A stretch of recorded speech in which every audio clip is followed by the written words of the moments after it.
Ahí estamos. Bueno, entonces hoy vamos a hablar un poquito de las necesidades calóricas. Para esto vamos a aprender a hacer vamos a aprender cómo hacer algunos cálculos de los requerimientos calóricos diarios en personas sanas y en pacientes con alguna patología.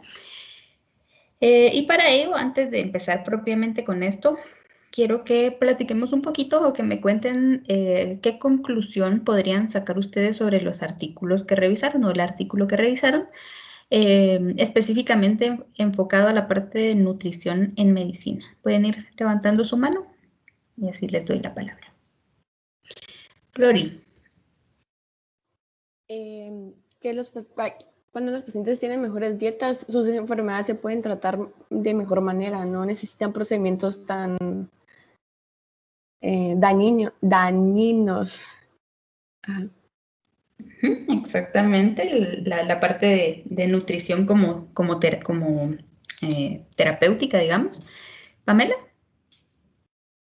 Sí, también mencionaban que, bueno, dentro del, creo que era en el manual, de que hay diversas rutas a través de las cuales a los pacientes se les puede, pues se pueden nutrir, ¿verdad? Cuando están hospitalizados, y que también la nutrición pues es bastante importante, y que en la carrera de medicina muchas veces se obvia, o sea, se habla muy poco de eso porque se cree que en sí la carrera es nutrición, ¿verdad? Entonces, sí, creo que mencionaba ahí que es necesario que nosotros como médicos pues sí tengamos conocimiento acerca de ello, porque al llegar pacientes al hospital, pues debemos de saber, ¿verdad? Para poder controlarlos y para que de esta manera ellos puedan tener una mejor recuperación, no, pues las infecciones sean menores y así puedan pues, tener una salida rápida.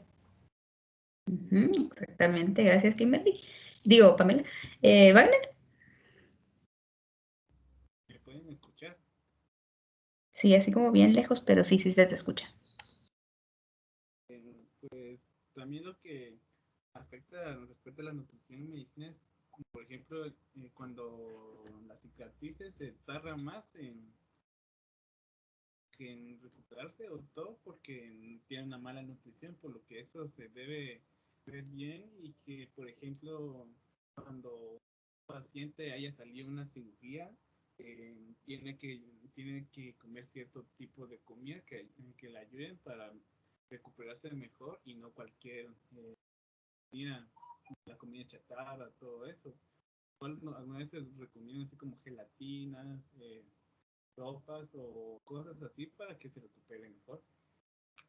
Ok, gracias Wagner. Lulu. Buenas tardes, doctora. Hola, buenas tardes. Me pareció muy interesante cómo con el caso clínico del primer artículo relacionaban pues el paciente había tenido pues un problema, y esto había sido pues desencadenado por una mala alimentación, pero más que todo yo pude como extraer la conclusión tanto del manual y como de ese artículo, que realmente el problema estaba en que primero no se les enseña en sí. Los médicos sí tienen preparación a nivel de la nutrición, pero hay una diferencia entre saber y poder dar a colación y prevenir a los pacientes, por ejemplo, en enfermedades cardiovasculares, diabetes, obesidad, ayudarlos a que la dieta ya no sea dieta, sino que sea un modo o un estilo de vivir. Entonces, cuando solo se dice, bueno, usted no coma, ahí decía mantequilla, digamos, que es alto en grasas y esto es malo para las enfermedades cardiovasculares, pero entonces solo se queda ahí y no hay un sistema de prevención que se les enseñe a los internos, porque también había una especie de estadística que casi que solo el 60% no sabía, de los internos en un hospital no sabían en sí, em, como sabían las generalidades y en sí lo de la bioquímica, pero la manera de prevención y a colación y utilizar la dieta como prevención de otras enfermedades, no. Y eso. Ok, gracias Lulu. Gabriel. Sí, buenas tardes, doctora. Yo solo quería mencionar, como ya han dicho mis compañeros antes de mí, que una mala nutrición, especialmente en los pacientes de enfermedades crónicas, bueno, o también de las agudas, puede llevar a muchas consecuencias en varios sistemas, ¿verdad? Desde el aparato respiratorio, el aparato digestivo. Entonces puede ser de que en ocasiones la enfermedad por la que fueron ingresados no sea tan complicada o se pueda resolver fácilmente mediante, no sé, los tratamientos que le den en el hospital, pero por una malnutrición del paciente se puede complicar y alargar su proceso de recuperación. Exactamente, y eso muy de la mano con la parte económica también, ¿verdad? Gracias, Gabriel. Sofi. Sí, yo quería decir así que me pareció muy interesante cómo cómo mencionaba también que pues ya se había identificado, por ejemplo, con el síndrome de intestino irritable, que se deben evitar algunos alimentos que aunque uno pues no son, digamos, comida chatarra, por decirlo, que son monosacáridos, disacáridos, que se pueden encontrar en varios pues, micronutrientes, a estas personas pues es mejor que lo eviten por su síndrome. Y también pues me pareció importante como ver que pues así como es importante saber un problema metabólico que tenga el paciente, también asociarlo con su ciclo de vida. Por ejemplo, si una mujer está embarazada o si está en etapa de lactancia o si es un anciano, porque varía bastante la dieta según su ciclo de vida también. Y esas diferencias son bien importantes al momento de trabajar un poquito también la parte de los requerimientos diarios. Gracias, Sofía. Luisa. Yo solo quería agregar a lo que dijeron mis compañeros que me pareció pues interesante, es de que en el primer artículo decía que nosotros como médicos somos como modelo a seguir, ¿verdad? Entonces de que si por ejemplo nosotros le decimos como algo a un paciente, pero por ejemplo el ejemplo que daba ahí en el artículo era que si teníamos un paquete de cigarros en nuestro bolso, como que eso iba a quitar credibilidad. Entonces, como que para que los pacientes pudieran tener ese ejemplo, también nosotros deberíamos como de practicarlo, ¿verdad? Exactamente. Y digamos que los cigarros al final son un ejemplo tal vez con menos probabilidad, pero cuestiones como el peso, por ejemplo, o algunos factores de riesgo importantes también hay que considerarlos. Gracias, Lisa. ¿Estuardo? Sí, yo solo quería agregar que me parece importante hacer una intervención nutricional adecuada al paciente, porque esto beneficia tanto al paciente como a los profesionales de salud o al hospital, porque, bueno, pues al paciente con una buena intervención nutricional, pues tiene una mejor salud, menos probabilidades de tener complicaciones graves y estar menos tiempo en el hospital. Y eso también beneficia pues al hospital porque significa realizar menos intervenciones y por eso gastar menos recursos. Exactamente, ese aspecto económico que había mencionado previamente, a ese me refería. Gracias, Estuardo. Lisa. Yo quería agregar más en el tema de la cirugía, pues en el manual básico me interesó mucho que aquí decía que un paciente puede pues durar, digámoslo así, 5 días si tiene como que una dieta balanceada conforme al hospital, si le administran como que fluidos y así. Pero también hay complicaciones en el posoperatorio porque también depende mucho si el paciente lo tolera o no. Entonces aquí demuestra que pues, un paciente puede estar como bien nutricionalmente antes de la cirugía, pero si ya después de la cirugía se le empiezan a tener complicaciones por la nutrición, que no se lo puede nutrir, el paciente ya se empieza como a degenerar, no sé si sería la palabra, como a complicarse y así. Pero eso me interesó mucho. Okay, gracias, Lisa. Pau. Ay, ya casi dijeron todo lo que tenía pensado decir, pero para agregar, pues nada, que tenemos que reflejar lo que decimos a los pacientes y que que nosotros deberíamos dar seguimiento en clínica y del aspecto nutricional de cada paciente, porque en realidad ayuda a la prevención de muchas enfermedades o a que ciertas enfermedades que tienden como crónicas sigan avanzando y se agraven. Gracias, Pau. Mariale. Hola, buenas tardes, doctora. Yo me pareció bastante interesante en el artículo que mencionaba enfermedades como diabetes e hipertensión porque recordé cómo el caso de mi abuelita, lo relacioné a algo que pasó muy cercano a mí y ella tuvo muchos problemas de diabetes, con su presión también, y no fue hasta que la mandaron con una dieta adecuada a su condición donde se notó mejoría porque la tuvieron con muchos medicamentos, iba mucho al hospital pero nunca tuvo un acompañamiento nutricional. Entonces, hasta que ya el doctor, cuando le cambiaron de doctor, le mandó al nutriólogo, a la nutricionista, ahí fue donde mi abuelita logró recuperarse y evitar ir tanto al hospital porque sí era muy seguido y tuvo muchas complicaciones hasta que le vieron el aspecto de la alimentación. Exactamente, gracias Mariale. Justamente este ejemplo que pone Mariale, para mí es una de las cosas que más me gusta cuando vemos esta clase, y es que rápido más de alguien logra hacer una correlación entre lo que leyó en el artículo y alguna experiencia. ¿Por qué? Porque simplemente es la realidad, ¿verdad? Dentro del pensum de medicina en ninguna universidad incluye un curso específico de nutrición, y hay algunos estudios que hablan, limpié mis lentes pero igual no veo nada, hablan de la poca cantidad de horas que normalmente hablamos de nutrición a lo largo de la carrera de medicina, ¿verdad? 6 años y medio, digamos, y de esos 6 años y medio, digamos que solo esta clase van a llevar de nutrición. Eso no es nada, ¿verdad? 1 hora y media, 2 horas o 10 horas, mencionaban algunos artículos, es todo lo que lleva el estudiante de medicina de nutrición en su pensum.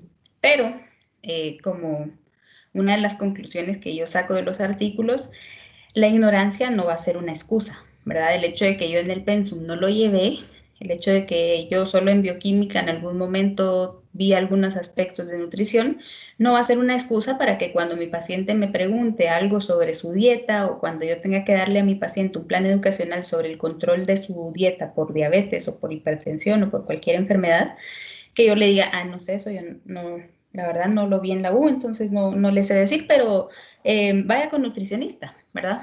No, eso no se vale. Para eso existe la educación médico continua, en la que cada quien va dándose cuenta de qué aspectos necesita reforzar al momento de graduarse o durante la carrera. Ambas son válidas. Yo, por ejemplo, la parte de nutrición, cuando hice mi PPS, fue cuando me di cuenta de lo poco que sabía. Cuando un paciente llegaba y me decía, doctora, es que yo leí que podía leer esto, pero no sé si lo puedo tomar. Comer, perdón, porque yo soy diabética. Doctora, fíjese que a mí me dijeron que si yo me pasaba de azúcar un día, lo que podía hacer era tomarme un vasito de vinagre de manzana. Todas estas preguntas, toda esta consejería que tiene que ver con el aspecto nutricional, muchas veces podemos hacer como un análisis rápido y decir, bueno, ¿cómo funciona esto? No, mejor no lo tome, ¿verdad? Pero igual deberíamos de tener esa teoría o esa educación para poder resolver las dudas y orientar mejor a nuestros pacientes. Y aquí es donde entra esta parte de la educación médico continua, ¿verdad? El decir, encontrar eso que me falta y buscar artículos, buscar libros y educarme un poco más sobre esos temas que yo ya identifiqué que necesito tener un poco más de conocimiento y estudiarlos un poquito más. Y esto no se limita solo a la nutrición, ¿verdad? Hay otro montón de cosas que tenemos que ir educándonos constantemente, por eso la frase de un médico nunca deja de estudiar. En nuestro país es importante también la parte de la doble carga nutricional. Esto implica que dentro de nuestro país no tenemos solo altas tasas de desnutrición, sino que también tenemos altas tasas de obesidad. Normalmente cuando pensamos en nutrición o deficiencias nutricionales o malnutrición, lo primero que pensamos es esta desnutrición, ¿verdad? Ahí vemos, nos vienen a la cabeza las imágenes de los niños de Cabón o de Camután, las noticias en la prensa de Guatemala, segundo lugar en desnutrición global o crónica. Y dejamos como un poco de lado el otro aspecto que también existe y son las altas cifras de obesidad que tenemos. Hay que ponerle atención a las dos cosas, ¿verdad? La obesidad sabemos que es un factor de riesgo para muchas enfermedades metabólicas, enfermedades crónicas, entonces no podemos dejarlo de lado. Y tenemos que saber también manejar la obesidad y no solo manejar la hipertensión que tiene el paciente con obesidad, ¿verdad? Entonces, por eso es importante tener todo este conocimiento. ¿Qué entienden ustedes por plan educacional? Tal vez, Ujú. perdón, no levante la mano. Pero tal vez que el paciente sepa, digamos, las bases de una alimentación balanceada, digamos, saber que sus porciones más o menos de micronutrientes y macronutrientes. Eso desde el punto de vista nutricional. Exactamente. ¿Alguien más? Yo Eh, considero que, Andrea, ajá, Andrea. yo considero que un plan educacional básicamente es como mostrar a los pacientes qué es lo que realmente les va a ser bueno en su dieta, ¿verdad? Porque si uno les sale así como que con muchos tecnicismos médicos, no van a entender y se van a quedar así como que, pero ¿dónde voy a encontrar esto, verdad? Entonces es como enseñarle al paciente, mire, el pollo tiene tal cosa, las verduras le ayudan en otra cosa, como por ejemplo en mi familia, digamos, mi abuela nunca recibió como un plan nutricional, y ella le daba como comida chatarra, ¿verdad? A mi papá, y por eso mi papá es obeso. Entonces yo digo que si ella hubiera recibido un plan así, que alguien le hubiera enseñado, esto es bueno para su bebé, o a lo largo de su crecimiento, esto le va a ayudar, él no tuviera todos esos problemas. Gracias, Andrea. Lulu. Agregando a lo de mis compañeras, creo yo que también es importante la palabra del seguimiento, porque muchas veces se le puede dar el plan educacional al paciente, pero lo más importante es ver si hay continuidad con lo que se está proponiendo al paciente. Y otra de las cosas es que siento yo que es importante, digamos, que se dice, bueno, esto es bueno, pero hay que explicarle por qué es bueno y de qué manera, el tiempo más o menos en que va a hacer efecto, porque también muchas veces las personas se desilusionan al no ver resultados rápidos, efectivos. Entonces, creo que es explicarle el qué, el para qué, el por qué y sobre todo el seguimiento, pues hasta cuando deje de ser nuestro paciente o hasta cuando cambie la patología, pero siempre es importante esa vigilancia. Gracias, Lulu. Marco. Sí, doctora, buenas tardes. Creo que ya lo dijeron todo, pero sí, solamente pues agregar que la parte nutricional también es una educación, una parte de la educación al paciente o que se le da al paciente, que es un pilar fundamental en cuanto a la recuperación al plan terapéutico. Y también pues mencionarle que depende de su alimentación el reforzamiento o que su sistema inmune sea más fuerte, ¿verdad? También hay alimentos que ayudan a que pueda ser más resistente a muchas enfermedades, ¿verdad? Gracias, Marco. Algo importante es que el plan educacional no debe limitarse solo a la parte nutricional. De hecho, por eso meto yo un poquito aquí esta parte del plan educacional, porque nadie nos enseña nunca a dar un plan educacional. Pero si ustedes ven su ficha clínica, que yo siempre asumo que sigue siendo la misma, pero la ficha clínica normalmente al final tiene un apartado de plan educacional. Y ahí nosotros deberíamos de colocar el plan educacional que le dimos a nuestro paciente. El plan educacional se refiere a todas esas enseñanzas, digamos, o esos consejos o instrucciones que nosotros le podemos dar a nuestro paciente que tengan relación con su patología y con el manejo de su patología o para la prevención de otras enfermedades. Si yo, por ejemplo, estoy atendiendo a un paciente que llegó por dolor de garganta y cuando le evalué vi que tenía puntos sépticos, le di el diagnóstico de una faringoamigdalitis bacteriana y le receté antibiótico. Dentro del plan educacional yo le podría decir, por ejemplo, la importancia de cumplir con los horarios del antibiótico, por qué lo tiene que tomar cada 8 horas, por qué por 7 días, por ejemplo, cómo funciona el antibiótico y por qué específicamente es que necesitamos cumplir esos horarios y por esos días, precisamente para que el apego al tratamiento sea mejor. Esto hablando desde el punto de vista farmacológico, y con cualquier fármaco nosotros podemos dar este plan educacional. Aparte de eso, podría incluir, por ejemplo, en otra sección me decían, podríamos poner en el plan educacional también que duerma un poco más o que duerma 8 horas por lo menos, digamos. Sí, también lo puedo incluir, ¿verdad? Si, por ejemplo, mi paciente, yo ya lo evalué varias veces por dolor de cabeza y considero que su dolor es más que todo tensional, entonces le puedo ir orientando a cómo disminuir un poquito esa tensión nerviosa.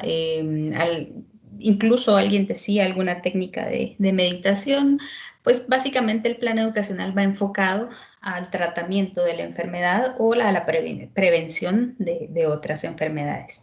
Yo dentro de mi plan educacional de rutina siempre incluyo la parte del protector solar, ¿verdad? Porque tal vez mi paciente no está llegando por lesiones en piel, pero puedo ocupar un poco del tiempo en sugerirle también que se cuide de los rayos ultravioleta, ¿verdad? Entonces, esa consejería que yo pueda dar en la consulta van dentro de ese plan educacional.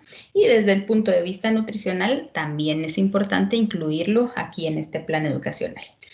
¿Cuánto debo saber de nutrición? Esta es una pregunta que siempre la dejo como muy abierta, ¿verdad? Pero en mi opinión deberíamos de tener el conocimiento básico para poder dar un plan educacional orientado a la parte nutricional, ya sea como tratamiento o como consejería.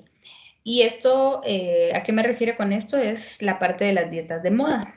De un tiempo para acá, muchas personas empezaron a utilizar las redes sociales como una forma de influir. Entonces, hay un montón de gente que puede tener las credenciales y puede dar consejería o compartir dar ciertas sugerencias sobre la nutrición. Y cuando lo hace alguien con credenciales, pues no hay ningún problema. Pero ¿qué pasa cuando alguien que ha hecho una dieta por un tiempo y que le gusta la parte de la nutrición, pero no ha utilizado evidencia, sino experiencia, y empieza a compartir estos consejos? Entonces ya tenemos o aumentamos un poquito el riesgo de patologías asociadas a personas que siguen estos consejos que no están basados en la evidencia. Muchas personas llegan a la consulta y preguntan, por ejemplo, doctora, es que yo leí sobre el ayuno intermitente, ¿será que yo puedo hacer eso? Yo necesito conocer qué es el ayuno intermitente para poderle decir a mi paciente si sí puede o no puede hacer seguir esta moda o esta técnica de alimentación. Pero para eso yo tengo que conocer este tipo de modas que circulan, ¿verdad? Entonces, al tener el conocimiento de lo que está de moda o lo que está pasando o lo que están publicando, buscar la evidencia científica para poder dar una buena consejería, yo voy a tener más chance de aconsejar a mi paciente o orientar a mi paciente para que las decisiones que tome sean seguras y traigan más que todo beneficios a su salud. Por ejemplo, la parte del ayuno intermitente, a mí una vez me lo preguntó un paciente que tenía crisis de gastritis a cada rato, ¿verdad? Entonces, obviamente ese paciente yo no le iba a decir, sí, hágalo, deje de comer 8 horas y no le va a pasar nada, ¿verdad? Porque no es cierto. Si mi paciente dejaba de comer tanto tiempo, iba a empezar otra vez con crisis de gastritis. Pero si yo no hubiera sabido qué era, le hubiera dicho, bueno, pruebe, ¿verdad? A ver qué pasa.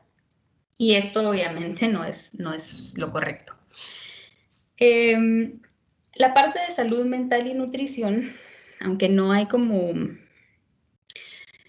claridad en cómo interfiere, hay algunas teorías sobre la microbiota y el estímulo hormonal, los neurotransmisores. Hay un montón de teorías de cómo la parte nutricional interviene en la salud mental. Pero lo que sí es cierto es que cuando uno le dice a un paciente o le modifica un poquito su dieta para mejorar el estilo de vida, el paciente casi siempre le va a llegar a decir a uno, doctora, fíjese que desde que empecé a comer mejor, me siento con más energía, me siento mejor. Lo que decía Marco, me enfermo menos incluso, ¿verdad? Todas estas relaciones que tiene la nutrición con distintas partes o distintos sistemas en nuestro organismo existen definitivamente. Y aunque falta evidencia para poder todavía orientar muchísimo más la parte nutricional para el tratamiento de algunas enfermedades, igual sabemos que existe. El año pasado un grupo de segundo año trabajó una revisión bibliográfica para el simposio, que ya no se presentó obviamente por la pandemia, que era de salud mental y nutrición, ¿verdad? Y encontraron un montón de artículos que hablaban de la relación de algunos alimentos para el tratamiento de que eran útiles para el tratamiento o no potenciaban, sino que mejoraban el tratamiento de la depresión. Por ejemplo, creo que era omega 3, el omega 3 y el antidepresivo versus solo el antidepresivo.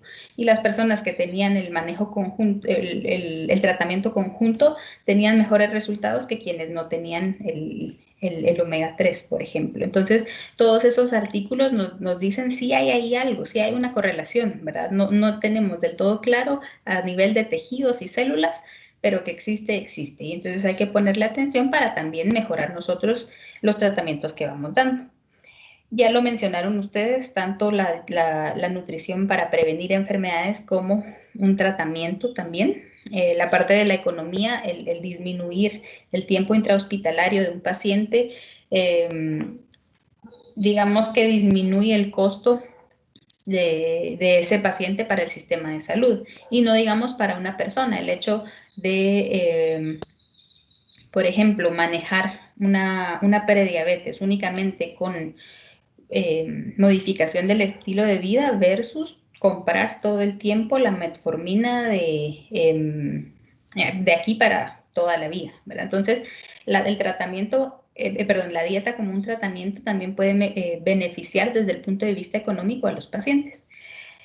En intensivo, pues obviamente es un grupo de pacientes al que en quienes la nutrición adquiere un papel muchísimo más importante porque son pacientes a quienes normalmente les damos una nutrición parenteral, no por vía oral, sino que a través de sondas o a través de catéteres, ya sea subclavios o intravenosos. Entonces, estos pacientes, al no tener actividad muscular, actividad física, también tenemos que tener en cuenta que los músculos se pueden atrofiar y tenemos que aumentar entonces la cantidad de proteína y ahí hay un montón de cosas a considerar para los pacientes en intensivo. Tengo que saber yo cuánta proteína le tengo que pasar o tengo que saber yo cómo manejar la parte nutricional en intensivo, no necesariamente, ¿verdad? Porque siempre hay alguien de nutrición en intensivo, pero sí debería de tener ese conocimiento básico para identificar cuando alguna alteración en mi paciente es secundario a la parte nutricional. De repente, por ejemplo, un paciente empieza a hacer hiperglicemias y el paciente no es diabético, el paciente nunca necesita insulina.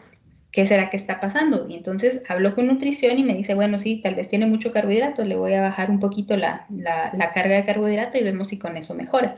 Y únicamente con una modificación en la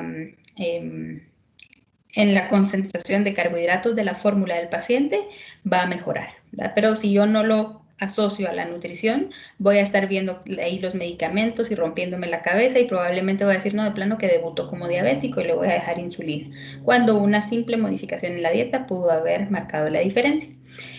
Y junto con la pregunta de qué tanto debo saber de medicina o cuánto debo saber, la última viñeta, ¿verdad? La parte de 3 ramas de la medicina que involucran un poco más de conocimiento en nutrición. Sí, a mí me gusta mucho la nutrición, pero definitivamente quiero ser médico o médica.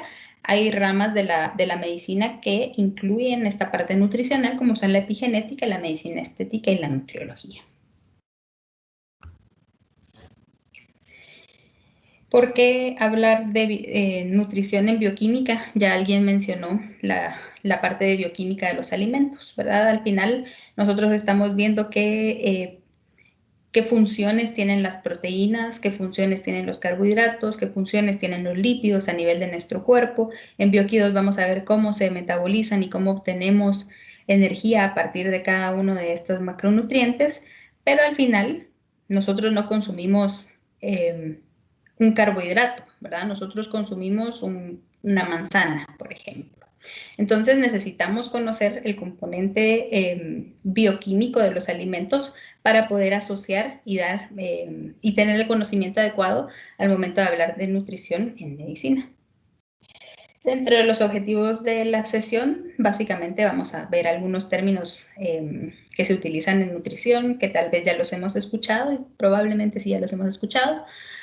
El entender algunos aspectos importantes para dar un buen plan educacional nutricional. Como les decía, para mí el plan educacional es una de las partes más importantes de la consulta. Y a mí nadie me enseñó a hacer plan educacional, entonces quiero no enseñarles, sino que orientarles a cómo es que uno va armando su plan educacional. Reconocer las diferencias en la demanda energética e identificar algunos factores que influyen en esta y calcular los requerimientos calóricos para distintos pacientes. Bueno, entonces los nutrientes nosotros los podemos dividir en micronutrientes y en macronutrientes. Cuando hablamos de micronutrientes, son nutrientes que necesitamos en menor cantidad y que no nos dan un aporte calórico. Y dentro de los micronutrientes, ¿cuáles tenemos? ¿Cuáles son los micronutrientes? Los vegetales y las vitaminas. Ajá, las vitaminas y los minerales, exactamente. Dentro de las frutas y verduras tenemos micronutrientes, pero recuérdate que también en una manzana, por ejemplo, tenemos azúcares, tenemos fructosa. Entonces, específicamente dentro del grupo de micronutrientes tenemos vitaminas y minerales. Si comparamos la cantidad de vitamina C que yo necesito versus la cantidad de carbohidratos que yo necesito muchos más carbohidratos que vitamina C, ¿verdad? Entonces, por eso esa es la diferencia entre micro y macronutriente. Y la parte del aporte calórico también es importante, ¿verdad? En la vitamina A no me va a dar a mí un aporte calórico, mientras que 1 gramo de carbohidrato me va a aportar a mí 4 kilocalorías. Lo mismo con las proteínas, 4 kilocalorías por gramo, y en el caso de las grasas, 9 kilocalorías por gramo. Otra sustancia que también me aporta kilocalorías por gramo o por mililitro es el alcohol. Claro que no lo pongo aquí porque cuando yo le doy un plan educacional al paciente, no le digo también va a incluir diariamente su, qué sé yo, 500 mililitros de alcohol, ¿verdad? Sino que yo me voy a enfocar nada más en los grupos que van a dar un aporte real nutricional. Hay evidencia que la cerveza y que el vino pueden aumentar la cantidad de HDL y disminuir la de LDL, pero la sugerencia siempre va a ser evitar las bebidas alcohólicas. Ahora, si mi paciente ya consume estas bebidas alcohólicas, entonces yo solo las voy a considerar como algo que le están aportando calorías. Pero alguien que no toma, ¿verdad? Y que nunca ha tomado, yo no le voy a decir, pero mire, tómese una copa de vino diario porque eso le va a aumentar el HDL. No, ¿verdad? No es necesario que yo promueva el consumo de alcohol en los pacientes. Cuando hablamos de kilocalorías o de calorías, estamos hablando del valor energético que van a tener los nutrientes. Y en términos químicos es esa medida de energía térmica que se necesita para aumentar la temperatura de 1 litro de agua destilada. Podemos encontrar los términos caloría, kilocaloría, kilojoule. Y ahí tenemos esas conversiones que podemos hacer. Normalmente en Guatemala utilizamos la kilocaloría. Ya empezando a ver un poco de la parte de la valoración del estado nutricional, en un primer momento lo que podemos hacer es hacer una valoración global. Y como médicos y médicas normalmente aquí nos quedamos. Casi siempre nos quedamos solo con la valoración global y ya no nos metemos a ver el estudio de los compartimientos ni el estado de inmunidad. Dentro de la valoración global, la parte más simple, digamos, es la parte de las medidas antropométricas. Peso y mido a mi paciente y le calculo su índice de masa corporal. Pero dentro de la historia clínica también puedo interrogar a mi paciente para valorar un poquito ese estado nutricional global. ¿Qué preguntas podría hacer o qué podría interrogar sobre la parte nutricional en la historia clínica? Sofía. Letona. Buenas tardes, doctora. En las entrevistas con las nutricionistas y nutriólogas muchas veces preguntan creo que se llama recordatorio de 24 horas, entonces es para saber más o menos qué consume el paciente y a partir de ahí hacerle un plan de alimentación. O también se puede hacer no de 24 horas, sino que de una semana completa. Y también es importante saber si el paciente consume vitaminas adicionales o algún tipo de suplemento, porque hay incluso algunas vitaminas que no se pueden consumir en exceso porque pueden llegar a ser tóxicas. Entonces, creo que eso es lo importante de preguntar. Hay también el consumo de líquidos, el consumo de líquidos para ver si toma por lo menos 2 litros de agua, si fuma, si bebe o alguna otra adicción. Exactamente.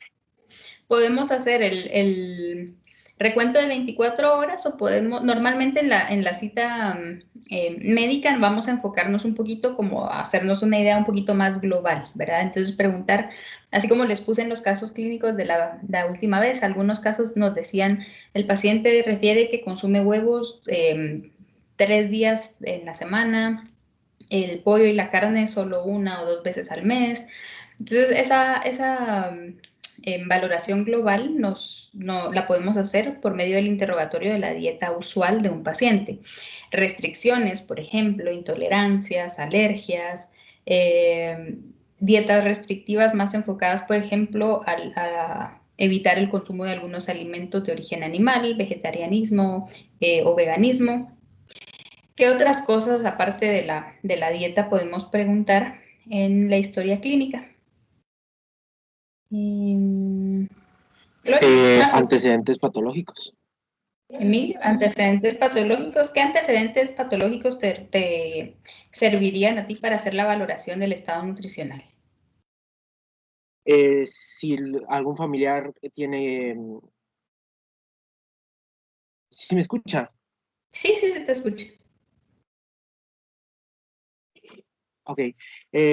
Si algún familiar de la paciente tiene alguna enfermedad crónica, o si la paciente tiene si tiene hipertensión, diabetes o niveles, o gastritis y todo eso. Entonces, antecedentes heredofamiliares, podemos interrogar sobre historia en la familia de algunas enfermedades crónicas, enfermedades metabólicas, para valorar este riesgo en mi paciente. ¿Gabriel? Sí, iba a mencionar eso, ¿verdad? De que se puede preguntar si en su familia corre alguna enfermedad que requiera de un aporte extra o de alergias también. Alergias a ciertos alimentos. Exactamente, y no solo familiares, sino personales patológicos también. Bárbara.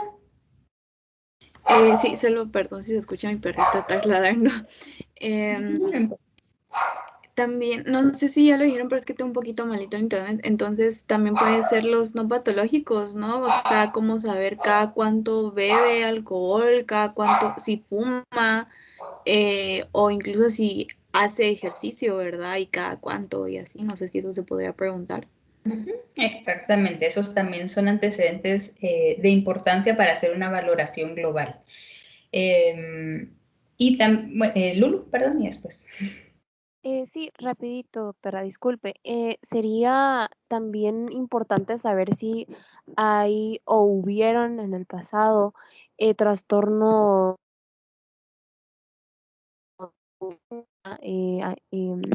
anorexia, bulimia nerviosa y eso. Exactamente, también dentro de los antecedentes personales patológicos podemos hacer este interrogatorio. Mariale. Una pregunta.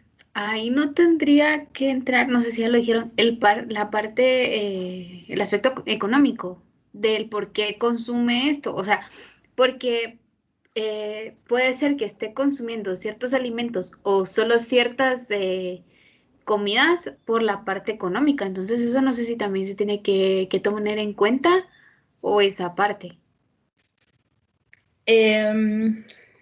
Bueno, yo eso no lo pondría en la historia clínica.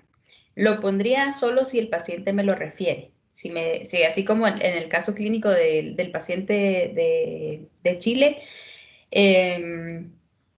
él fue quien refirió eso, ¿verdad? Entonces ahí sí lo pondría. Pero si yo soy quien quiere interrogar un poquito más sobre este tema, lo pondría dentro del plan educacional. Al momento en el que yo empiezo a dar una consejería nutricional, tengo que estar segura de que mi paciente va a poder cumplir ese plan que yo voy a ir dando. Por ejemplo, cuando pensamos en omega 3 y omega 6, normalmente pensamos en pescado azul, ¿verdad? Atún, salmón, pescados que tienen un poco más de grasa y que tienen estos dos tipos de lípido. Pero yo no le voy a decir a mi paciente sin antes saber si va a poder o no que una vez a la semana coma salmón, ¿verdad? Porque sé que no es un tipo de alimento que económicamente sea barato. Entonces, ahí lo pondría yo en el plan educacional.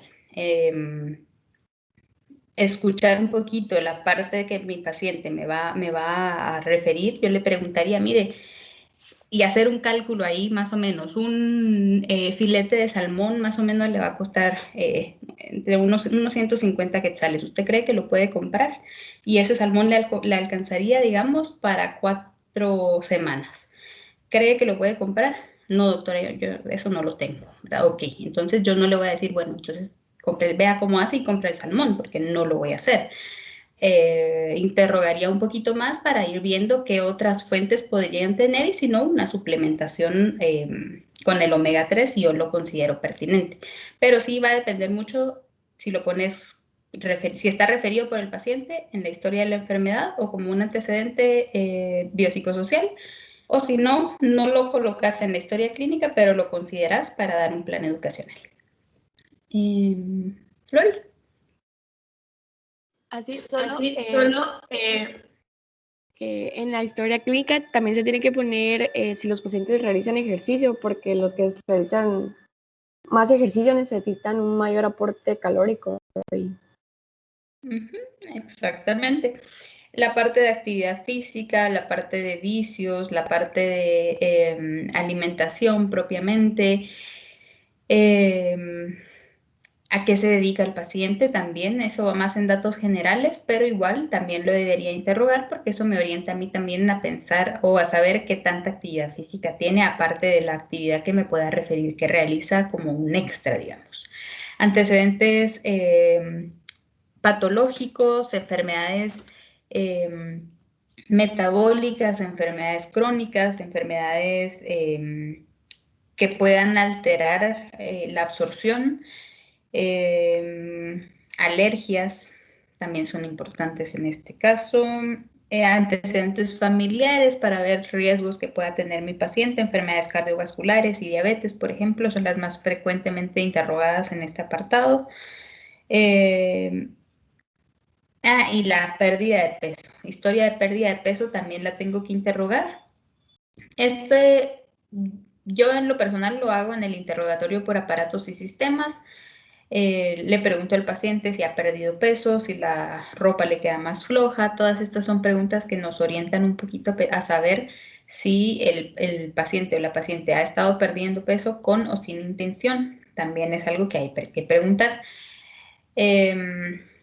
A veces los pacientes lo refieren y saben exactamente cuánto peso han perdido, pero a veces cuando uno le pregunta al paciente dice, sí doctora, ahora que lo pienso, la ropa me queda un poco más floja, ¿verdad? Ok, ha estado comiendo distinto, ha estado haciendo alguna dieta o está tratando de perder peso.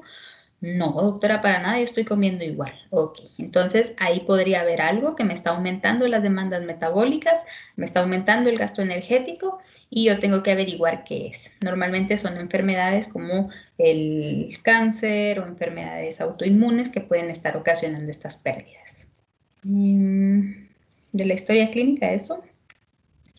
Luego tenemos el estudio de los compartimientos. El estudio de los compartimientos, lo dividimos entre en el compartimiento proteico y el graso.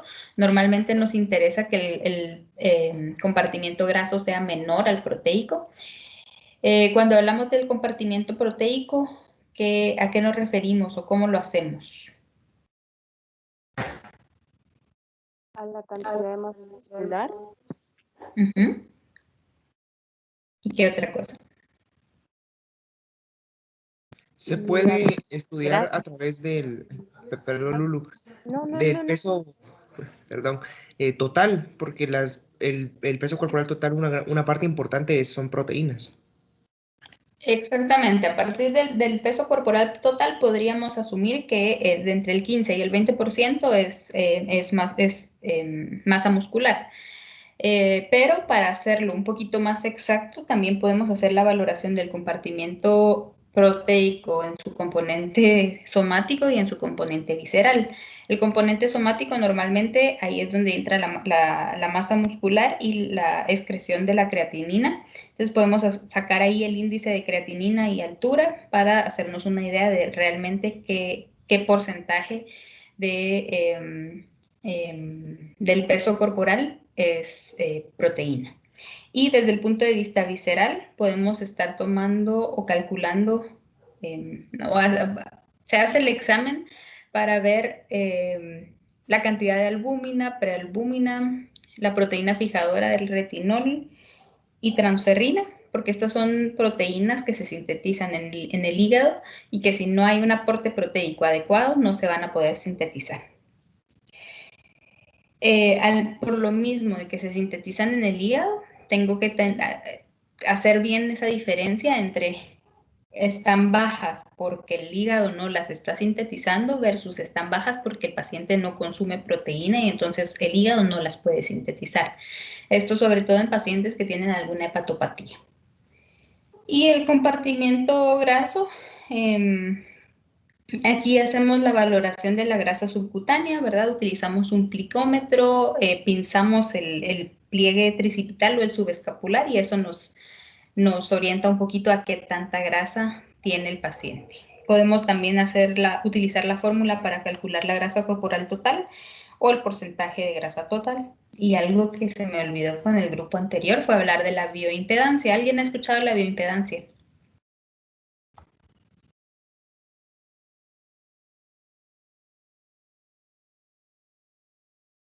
No, pero... La bioimpedancia es básicamente una medida un poquito más exacta que me permite hacer la valoración de los compartimientos proteico y grasos y básicamente lo que hace es utilizar una corriente eléctrica sí, la corriente eléctrica para medir el flujo eléctrico que hace una oposición. Entonces, en las balanzas o en las pesas normalmente pueden haber algunos sensores en los pies o pueden existir unos sensores que nosotros agarramos con las manos y que a través de esta corriente eléctrica entonces se puede estimar la composición del cuerpo. Y entonces hace una estimación la pesa de qué porcentaje del cuerpo es o del peso corporal es proteína o músculo, el porcentaje de grasa, la cantidad de agua, etcétera, ¿verdad? Pero esto normalmente se utiliza más que todo en nutrición. Y finalmente podemos hacer la evaluación del estado de inmunidad. Recordemos que En pacientes desnutridos son más frecuentes las infecciones a repetición, y esto porque al tener una deficiencia proteica tenemos también alteración o depresión del sistema inmune, porque las proteínas son parte importante de este estado de inmunidad, ¿verdad? Linfocitos T y B tienen complejos porciones proteicas que, si yo no tengo aminoácidos o proteínas en la dieta, no se van a poder sintetizar. Lo mismo, las inmunoglobulinas son proteínas, el sistema de complementos son proteínas. Entonces, yo puedo valorar el estado de inmunidad con un recuento de linfocitos o con la valoración de C3 o el sistema de complemento, para ver si el aporte proteico es suficiente para esto.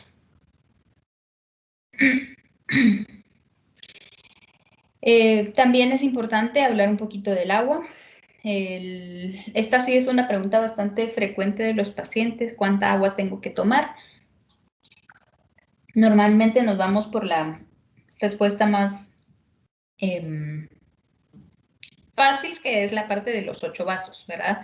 Pero podemos hacerla un poquito más individualizada hacia los pacientes y decirles, bueno, según su peso vamos a ver cuánto le toca, ¿verdad? Y entonces entre 30 y 35 mililitros por kilogramo de peso al día es como podemos hacer el cálculo. O para mí es un poco más fácil esto de 1 mililitro de agua por kilocaloría administrada. Si a mi paciente le tocan una dieta de 1500 kilocalorías, entonces le tocan 1500 mililitros de agua o 1.5 litros, o yo lo convierto a vasos de modo que el paciente entienda bien cuánto es lo que debería estar tomando de agua. Ahora, siempre podemos tener algunas patologías que modifiquen la cantidad de agua que yo voy a pasar. Por ejemplo, un paciente que tiene aumentadas las pérdidas, yo voy a tener que pasarle más líquido. Sobre todo cuando las pérdidas son por diarrea y vómitos, además del líquido voy a tener que incluir electrolitos. Lo mismo con el sudor, ¿verdad? Si un paciente tuvo fiebre, toda la noche estuvo sudando, puede que al día siguiente amanezca con un grado leve de deshidratación y yo le tenga que reponer esas pérdidas que tuvo. Pacientes quemados y pacientes después de una cirugía también necesitan que yo aumente la cantidad de líquido que estoy pasando. En el caso de los pacientes quemados, existen fórmulas específicas para hacer el cálculo de cuánto líquido se tiene que pasar según la superficie corporal total afectada. Y por el contrario, hay pacientes a quienes yo no les puedo pasar tanto líquido, sino que tengo que restringirle un poco la cantidad de líquido que les voy a pasar. Por ejemplo, en pacientes con la función renal alterada, obviamente ese riñón no está cumpliendo con sus funciones de filtrado y por lo tanto puedo ocasionarle a un paciente un edema importante. Pacientes con insuficiencia cardíaca, yo puedo sobrecargar a ese corazón con el líquido que le estoy pasando y entonces le puedo ocasionar alguna falla cardíaca. Y pacientes con hepatopatías, normalmente puedo ocasionarles la pérdida de líquido hacia la cavidad abdominal libre y estos pacientes normalmente hacen ascitis. Y ascitis es esa cantidad, ese líquido libre en la cavidad abdominal. Y eso no se lo dije, se me olvidó también. Cuando yo tomo las medidas antropométricas de mi paciente, tengo que tomar en cuenta que el peso puede verse modificado por algunas situaciones como el edema o como la ascitis. Y en estos casos, el índice de masa corporal no es lo más confiable, ¿verdad? Porque puede ser que el aumento en el peso corporal es secundario al líquido que está en la cavidad abdominal o al edema que existe, ya sea en piernas, brazos o generalizado.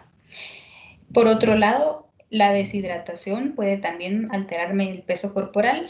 Y una vez que yo hidrato a mi paciente, el peso ya normaliza o solo sube. Sobre todo en pediatría es un grupo importante en donde la hidratación puede variar muchísimo el peso corporal. Entonces, cuando hablamos de gasto no gastroenergético total, tomamos en cuenta el metabolismo basal, el efecto térmico del ejercicio y el efecto térmico de la dieta. El metabolismo basal es básicamente la energía que va a necesitar mi cuerpo para mantener las funciones vitales y normalmente esto en reposo. Entonces, para hacer el cálculo de cuánta energía o cuántas kilocalorías utiliza el cuerpo en reposo, Yo utilizo distintas ecuaciones, pero vamos a utilizar actualmente la ecuación de Harris-Benedict, que era la que nos ponía el manual. Esto toma en cuenta la edad, el peso, la altura y la edad. Ya había dicho la edad del paciente. Además de eso, necesitamos también conocer el efecto térmico del ejercicio, y este va a ser dependiente de la edad, el sexo, la duración e intensidad del ejercicio. No puedo decir solo, bueno, con el metabolismo basal, esas son las calorías que me tocan. ¿Por qué? Porque no vamos a estar en reposo todo el tiempo, ¿verdad? Vamos a tener algunos pacientes sí, pero normalmente vamos a tener algún tipo de actividad física, ¿verdad? Ya sea que me levanto para pasar todo el día sentada en la computadora, o que me levanto para ir a correr, o que me levanto para ir al trabajo, y en el trabajo ya paso la mayor parte del día sentado. Va a depender mucho de lo que refiere cada paciente, ¿verdad? Pero sí tengo que considerar entonces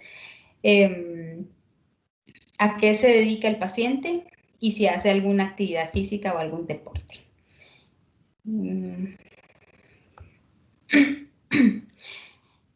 El deporte o las distintas actividades físicas, normalmente vamos a encontrar distintas bibliografías que nos dicen, bueno, una hora de natación, por ejemplo, se considera una actividad física intensa, y en otra bibliografía lo vamos a encontrar como que es media. Y si se dan cuenta, los niveles o las kilocalorías que vamos a sumar van en un intervalo. Entonces, ¿cómo sé cuánto le tengo que sumar? Básicamente, basándome en la evidencia que existe o en la teoría que yo reviso, y un poco en mi criterio, ¿verdad? Si mi paciente me dice, no hago ningún tipo de actividad física, ok, sedentario. Pero ¿a qué se dedica? Trabajo en una bodega levantando cajas. Ok, entonces este paciente probablemente yo le voy a sumar 800 kilocalorías, porque si lo clasifico como sedentario. Pero si lo clasifico con una actividad más intensa, entonces le voy a sumar más kilocalorías. Todo va a depender de lo que yo vaya escuchando de mi paciente o lo que se me diga que mi paciente hace. Y la literatura que yo reviso. ¿Hay algo más aquí? Sí, dentro de un mismo nivel de actividad física se dan cuenta que puede ir para una persona sedentaria puede ir de 400 a 800. Normalmente ahí también lo mismo el criterio, ¿verdad? Dos pacientes que trabajan sentados, ¿verdad? Pero una camina a su trabajo y la otra se va en carro. Entonces a la que se va en carro probablemente le voy a sumar menos, solo 400, y a la que camina le voy a sumar 800. Ahí es un poquito de ir justificando nuestras respuestas según la teoría. Y el efecto térmico de la dieta, no lo vamos a utilizar en la fórmula, no vamos a sumar más calorías por el efecto térmico de la dieta, pero corresponde a un 10 a un 15% de las necesidades basales diarias, pero es básicamente esa energía que se utiliza para el proceso de digestión, absorción y utilización de los nutrientes. En esta foto o en este dibujo lo que podemos ver es el equilibrio que se puede mantener en el peso cuando lo que ingresa o lo que ingerimos es similar a lo que se va a utilizar o al gasto energético total diario, ¿verdad? Que incluye ese metabolismo basal, el efecto térmico del ejercicio y el efecto térmico de la dieta. Y es una balanza porque si una de las dos cambia, la otra también podría cambiar, y entonces el peso también va a ir variando, ¿verdad? Si yo aumento la cantidad de kilocalorías y mantengo igual la actividad física o la disminuyo, entonces ese paciente va a subir de peso, ¿verdad? Mientras que si manejo un déficit calórico y aumento la actividad física o la mantengo igual, probablemente ese paciente va a ir perdiendo peso. Porque dentro de la ingesta calórica solo colocamos macronutrientes y no micronutrientes.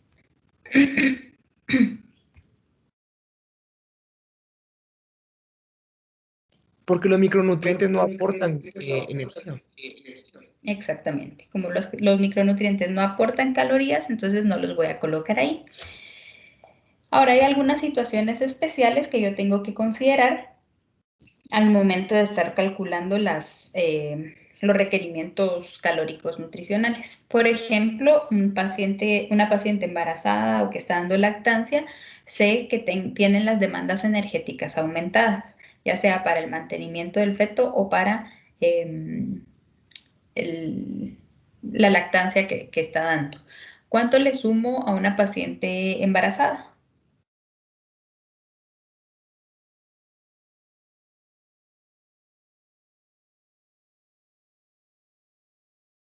Creo que son 300 kilocalorías por día entre el segundo y tercer trimestre. Si la paciente está en el segundo o en el tercer trimestre, yo le sumo 300 kilocalorías. Y si está en el primer trimestre, solo si la paciente tiene algún déficit nutricional, le agrego 150. Si no, puede mantenerse con la misma cantidad de kilocalorías que le toca normalmente. ¿Y en la lactancia? 200 extras. No son 70. 70 es lo que se gasta de energía. 200, ¿no, doctora? No, 500. Son 500 kilocalorías las que le vamos a sumar a las pacientes que están dando lactancia. Y es precisamente porque por cada mililitro de leche que dan estas pacientes, normalmente están gastando 70 kilocalorías. Entonces, esa es la cantidad de kilocalorías que se le suman. Algo que me faltó con las pacientes embarazadas es revisar esta grafiquita. No podemos utilizar la misma tabla de índice de masa corporal para una paciente embarazada, porque obviamente va a tener un peso mayor que una persona que no está embarazada. Entonces, utilizamos esta gráfica de la OMS en donde nos dicen que graficamos según la semana de gestación y el índice de masa corporal. Ahí podemos hacer entonces graficamos ahí el puntito en donde caería nuestra paciente y ya podemos decir si su índice de masa corporal es normal, tiene sobrepeso, tiene obesidad o tiene algún grado de delgadez, perdón, se me fue la palabra. Regresemos entonces. En pacientes geriátricos, por el contrario, las necesidades a partir de los 75 años podríamos decir que disminuyen en un 2% cada 10 años para el metabolismo basal energético, pero esto es relativo, ¿verdad? Tenemos que individualizar cada paciente, porque si, por ejemplo, yo tengo un paciente de 78 años que todos los días sale a correr, yo no voy a decir le voy a bajar calorías porque ya tiene más de 75, porque entonces lo más seguro es que lo voy a desnutrir, ¿verdad? Tengo que manejar la parte de las kilocalorías según el caso individual de cada paciente. Un paciente que está viviendo en un asilo o en un hogar de ancianos, probablemente va a tener menos actividad física. Entonces, en estos casos sí podría restarle un poco las kilocalorías que consume porque su actividad, su efecto térmico del ejercicio va a ser mejor. Y se puede tomar como como de rutina, digamos, el sumarle nada más 500 kilocalorías a la parte del efecto térmico del ejercicio e irlas disminuyendo dependiendo de la edad del paciente. Siempre y cuando lo amerite nuevamente. Y de ahí tenemos algunas enfermedades que nos pueden también aumentar el gasto energético diario y que por lo tanto yo tengo que reponer esas calorías que se están utilizando. Por ejemplo, en pacientes quemados. Ya les había mencionado que al perder la continuidad de la piel, el paciente va a estar perdiendo mucho calor y ese calor es energía. Entonces hay que reponer la cantidad de energía que se está perdiendo. Y esa energía, pues obviamente en forma de kilocalorías. Por lo tanto, en pacientes quemados, yo voy a multiplicar el resultado de la ecuación de Harris-Benedict por 2.1 y por algún factor de actividad. ¿Cómo determino el factor de actividad? Por la teoría o asumiendo un poquito, ¿verdad? Si el paciente tiene quemados los pies, tiene quemado la mitad del tórax, probablemente, o lo más seguro es que ese paciente no va a tener mayor actividad, ¿verdad? Va a estar en un reposo absoluto. Mientras que si el paciente tiene quemado las manos, probablemente se va a poder levantar y va a caminar un poco, ¿verdad? Entonces, ahí es donde entra un poquito la parte de nuestro criterio. También otros factores de agresión que podemos considerar son las cirugías menores, los traumatismos y la sepsis. Y nada más. ¿Dudas con esto?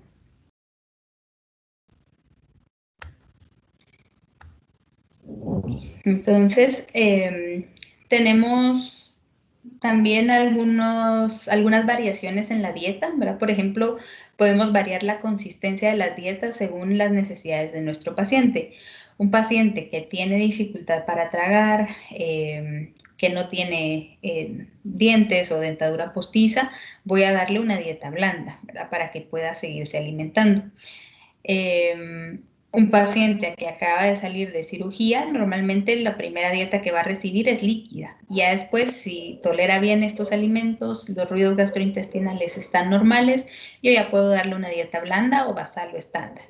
Eso depende mucho de cada cirujano, sobre todo cómo hace el escalamiento de la dieta, ¿verdad? Hay quienes empiezan con líquida, de ahí a blanda y de ahí a basal o estándar, y hay quienes de líquida empiezan de un solo con la semiblanda y después a basal o estándar. Y aparte de las dietas en las que variamos la consistencia, también tenemos las dietas terapéuticas. Perdón, se me olvidó algo. Las dietas, aquí hay algo bien importante con la consistencia de las dietas, es que cuando uno está de tal, tiene que hablar con sus pacientes todos los días y preguntarles, bueno, en general uno le pregunta cómo amaneció hoy, tiene algún dolor, tiene alguna molestia, y muchas veces los pacientes nos van a decir que tienen alguna dificultad con la dieta. Ya sea, doctora, es que fíjese que me duele mucho cuando yo trago y ayer casi no comí nada porque me traté de comer un pedacito de pan y me dolió mucho, ¿ok? Entonces, vamos a ver si podemos hacer algún cambio, ¿verdad? Y entonces voy, le cuento a mi residente o a quien esté encargado del servicio y le digo, ¿verdad? Fíjese que don fulanito de la cama tal dice que le duele mucho para tragar, entonces yo no sé si le podemos cambiar la dieta. Ah, va, ordenarle una dieta blanda. Ok, entonces yo voy a la papeleta y coloco dieta blanda, 1, dieta blanda, 2, resto igual. Esto lo podemos hacer muchas veces, casi que desde el primer día que llegamos al hospital. Y ya después, cuando sean internos, les va a tocar a ustedes poner las órdenes del servicio. Entonces, lo ideal es que conozcan a sus pacientes, pero a veces de internos no da mucho tiempo. Entonces, por lo menos preguntarle a los externos, ¿cómo están sus pacientes? ¿Alguno necesita algún cambio en la dieta? No, yo creo que no. Ah, va, está bueno. Entonces, la dieta como la tiene, dieta basal o estándar, y aparte, si necesita alguna modificación desde el punto de vista terapéutico. Cuando un paciente ingresa por primera vez al hospital, por ejemplo, y es diabético, le vamos a tener que poner en sus órdenes que el paciente va a necesitar una dieta de diabético. ¿Y qué es una dieta de diabético? Una dieta en donde estamos controlando la cantidad de carbohidratos, ¿verdad? Podemos hacer un control en los carbohidratos, en los lípidos, en las proteínas, en la cantidad de energía que estamos manejando. Esto probablemente se maneja mucho mejor en algunos hospitales privados que en los públicos por cuestiones económicas, pero igual en el Roosevelt está el departamento de cocina, el departamento de nutrición, que trabajan en conjunto para asegurarse que en lo que sea posible las dietas sean adecuadas para cada paciente.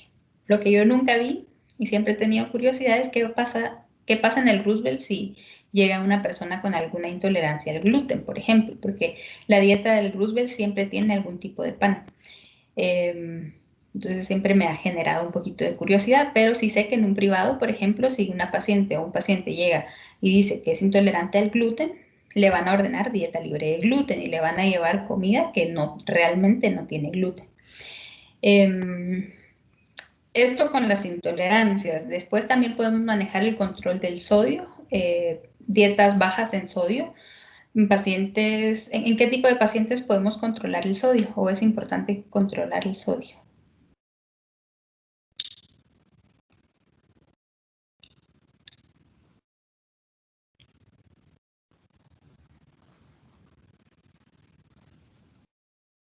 En pacientes con insuficiencia renal, en pacientes con enfermedad cardiovascular. En estos pacientes es importante que la cantidad de sodio que nosotros les damos en la dieta sea menor a la de un paciente que no tiene ninguna de estas patologías. Los lípidos yo los puedo controlar en un paciente con alguna dislipidemia, hipertrigliceridemia, hipercolesterolemia. Todas estas patologías en todas estas patologías yo necesito disminuir un poco la ingesta de los lípidos.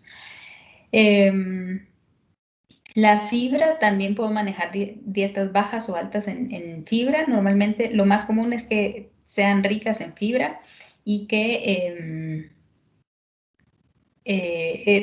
más que todo en pacientes con síndrome de colon irritable, pacientes con hemorroides, pacientes con trombocitopenia,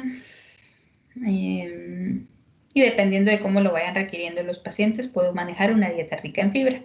Y una dieta con baja carga bacteriana, nunca la he escuchado en la práctica. El manual nos mencionaba que es una dieta que tiene un contenido bajo de probióticos, ¿verdad? Evitamos dar probióticos porque más que todo en pacientes con algún grado de inmunosupresión por el riesgo de infecciones.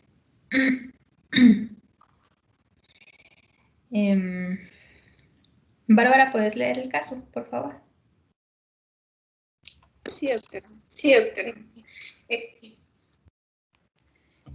Paciente femenina de 46 años, trabajadora de call center con antecedente de hipertensión arterial, tratamiento con enalapril cada 24 horas, consulta por cefalea intensa de 3 horas de evolución. La paciente refiere que al despertar inicia con dolor leve punzante, toma una aspirina con lo que el dolor disminuye, pero no cede. 3 horas previa a la consulta se intensifica por lo que decide consultar. Al examen físico, paciente con los siguientes signos vitales.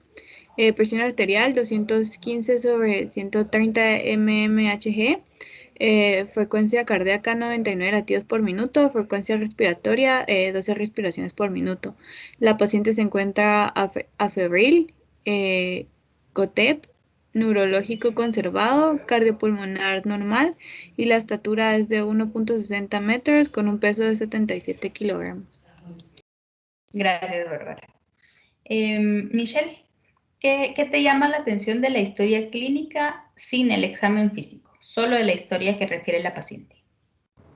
Que tiene la presión arterial y que está tomando el medicamento que es para eso, ¿no? Y que... Ajá, y ya tiene diagnóstico de hipertensión y sí tiene un tratamiento. Eso es importante.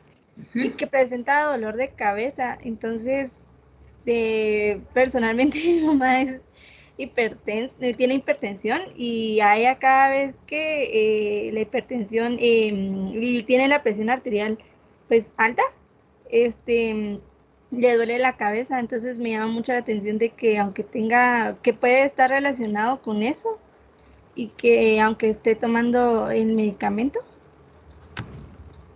Exactamente.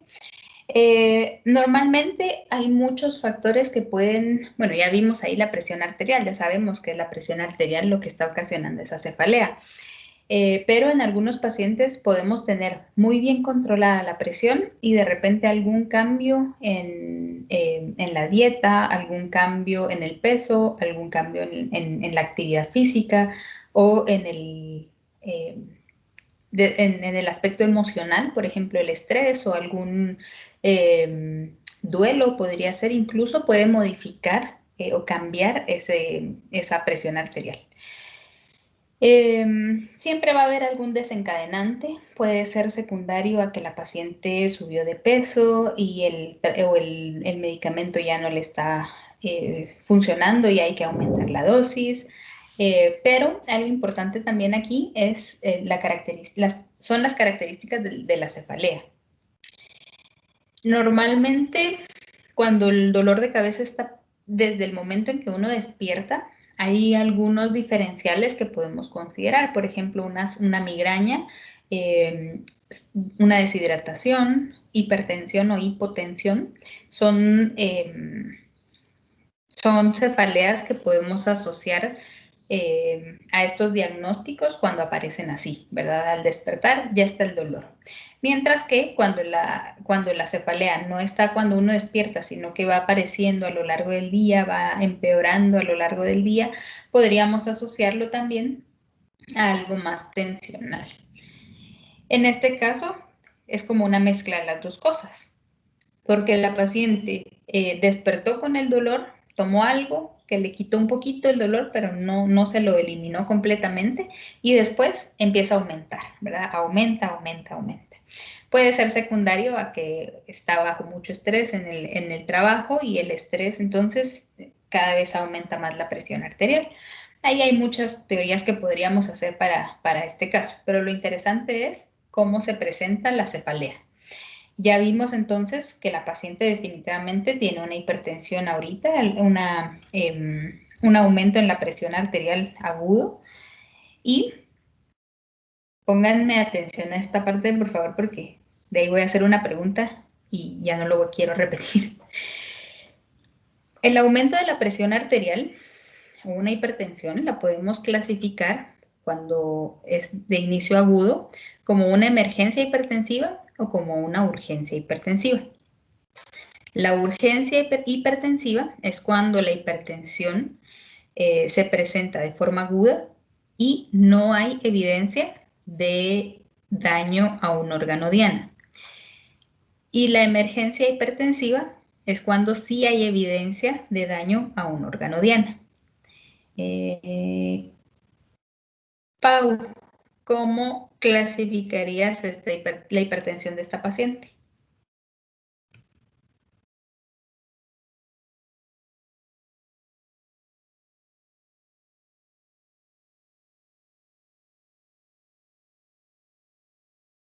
Sofía Letona. ¿Qué clase de hipertensión? Ajá, ¿cómo clasificaríamos? ¿Qué dijiste, perdón? Etapa 3, algo así. No. No. Acabo de dar los dos ejemplos. Yo creo que sería una emergencia, pero no estoy segura. Porque tiene dolor de cabeza, entonces puede haber bueno, no sé si es un tejido diana, ¿verdad? Del cerebro. Ajá, pero la cefalea, digamos, no te está diciendo que sí ya hay un daño. Podría ser como que podría llegar a dañar. Ya leí el chat, Paulina, no hay problema. ¿Cómo está el examen físico? ¿Cómo nos lo describen aquí?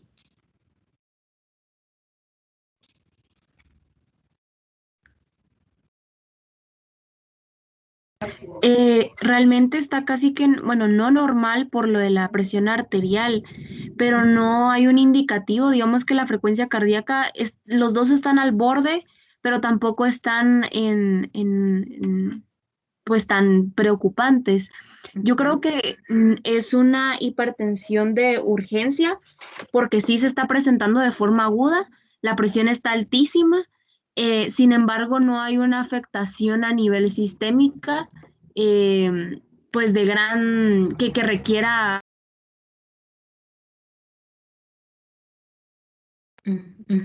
Exactamente. ¿Qué complicaciones podemos tener por una hipertensión? Si no hiciéramos nada con esta paciente. Marco.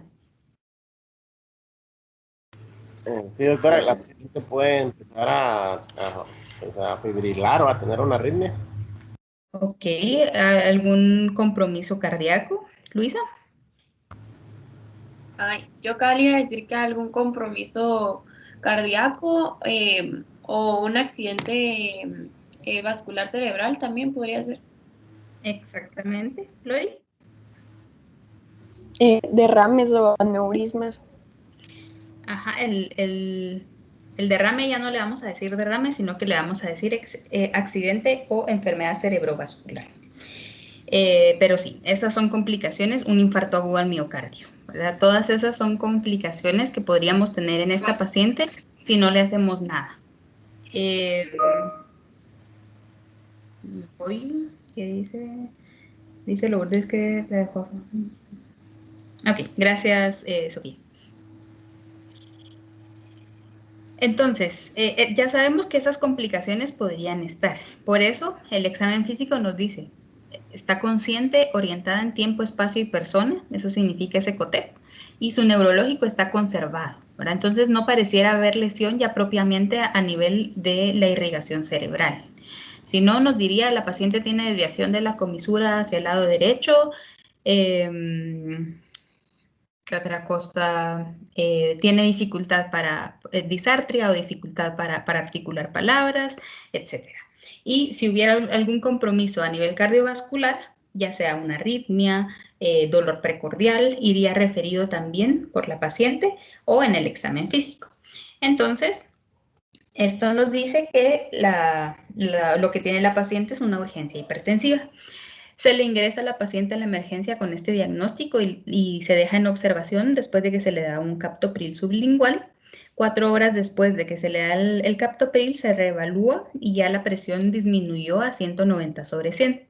No, ya está sintomática, el dolor de cabeza se quitó, por lo que se le da egreso con modificación de la dosis del enalapril y cita en 3 días.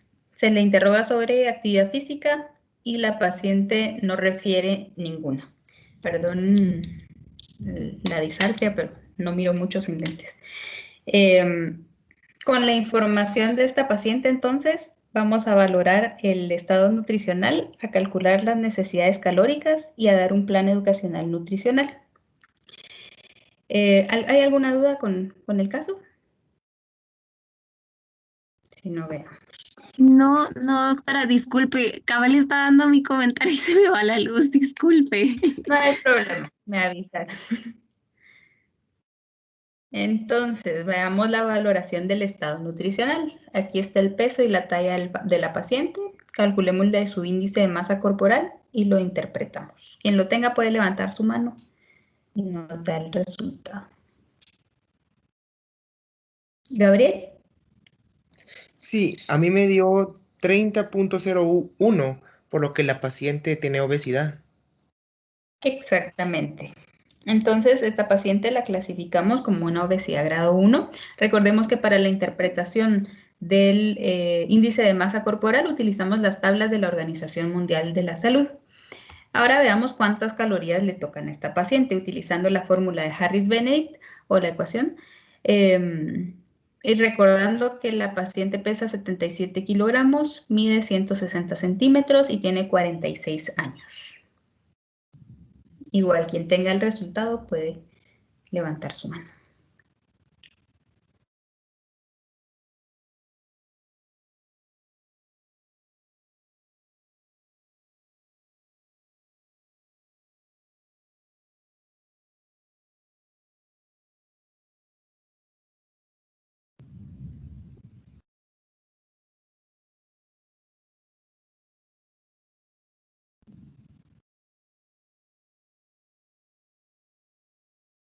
Sofía. Da 1466. Exactamente. Entonces, el metabolismo basal, o sea, para mantener las funciones vitales de esta paciente en reposo, necesita 1466 kilocalorías. Pero recordemos que la paciente va a trabajar, ¿verdad? ¿Qué nivel de actividad le pondrían a esta paciente?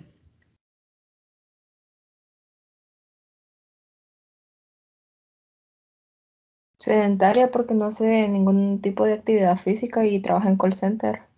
Exactamente, Sofía, gracias. Entonces, la tablita nos decía que si la clasificábamos como sedentaria, le podíamos sumar entre 400 y 800 kilocalorías. Al tener un trabajo en el que está mucho tiempo sentada y no referir ningún tipo de actividad física, entonces mejor le sumamos 400. Alguien me podría decir, no, doctora, porque en el call center probablemente va a estar, se puede estar levantando y tal vez camina al baño, camina a comer, camina al carro, qué sé yo. Entonces yo mejor le quiero sumar 500. Ok, está bien, pero siempre justificándolo en su taller. Entonces, si le sumamos 400 kilocalorías, le tocarían 1866 kilocalorías. Recordemos que no vamos a sumar el efecto térmico de la dieta. Y todavía tengo 5 minutos, así que, ¿qué piensan que le podemos decir a esta paciente dentro del plan educacional?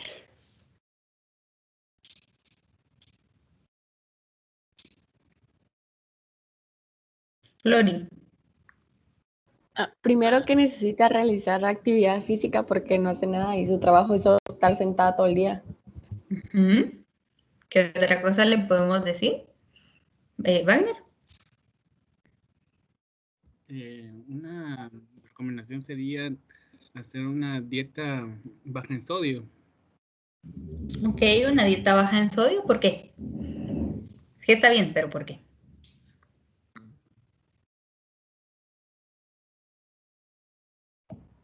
Para así de esa manera, ¿cómo le explicaría?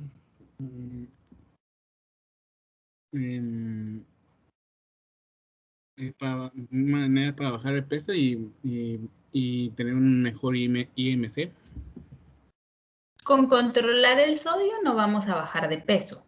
Lo controlamos el sodio porque la paciente tiene hipertensión y obesidad, entonces aumenta el riesgo cardiovascular. Entonces ahí sería importante bajarle la cantidad de sodio que está ingiriendo, aparte del riesgo que tiene por la misma hipertensión de daño a nivel renal. Entonces sí, una dieta con control de sodio. ¿Qué otra cosa?